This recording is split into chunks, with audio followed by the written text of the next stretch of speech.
Claude Code deleted my database without even asking.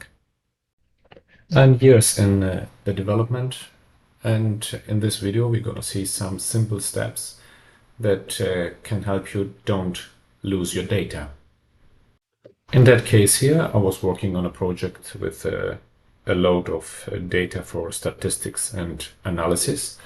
And it was at the point that I wanted to redesign the web app and have a much more modern template. Claude Code spawned agents to do the job, and it inserted some test data to my database, an SQLite database in that case. I wanted later to import it on a PostgreSQL database, but let's stay simple. So Claude Code inserts some demo data to see how it looks on the new template, and then it tries to delete the demo data that inserted. But instead of doing that, it deleted all the database. It's funny that in these cases, I don't see Claude easy admit that it was wrong. I mostly ask him later more times, so it says what exactly happened. And at that time that it happens, it says sorry, was my mistake, etc. So some steps to avoid it. Make regular backups. Claude Code works with me in FVM, so I have snapshots regularly.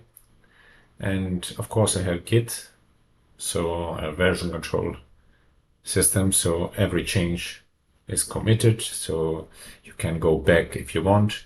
And if I use a database like SQLite, I have an extra cron job that I move it out of the folder, so I have an extra layer of protection. And of course, I don't let Claude Code execute all commands. I'm working with him, and I check what commands it should execute without problem to make it a little simpler. But if I see a command that can make any damage, I control it and I abort it. And this point is maybe the most dangerous for new programmers, because they don't have the experience, and if they started with vibe coding without having any experience of what code is, what database is, what permissions, access on folders is, then it's getting a little more difficult. So get experience, read, so you can do a lot more and more safe. And in that last case, I had order in the CloudMD file that it should be very careful and treat the database as in production. And he said that it broke the rule on your own CloudMD. This is one case that will happen often. It got a little confused here because the script was running and some data was coming on the database, so it misunderstood the ID of the entries. The funny thing is that everything got wrong in that project. It's usually not the case. The template was a little too modern and difficult to implement. I switched it to Opus. Opus was struggling a little, and I make it a lot of tries to get it done.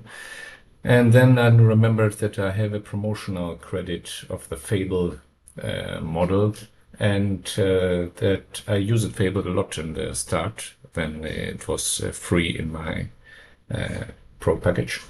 And it fixed everything in 30 minutes.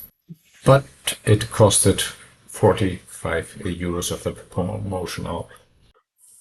I'm a big fan of Fable. I use it a lot and compare it a lot with the two others, with Sonnet and with Opus, and of course with a lot of Chinese models. It was handling data really, really good, but I think it's an expensive model because it uses a lot of power.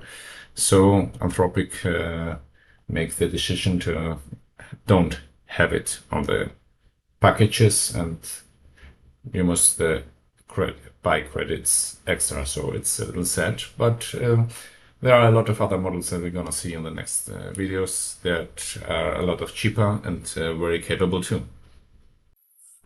This was just a little break of my work, and I wanted to share it with you.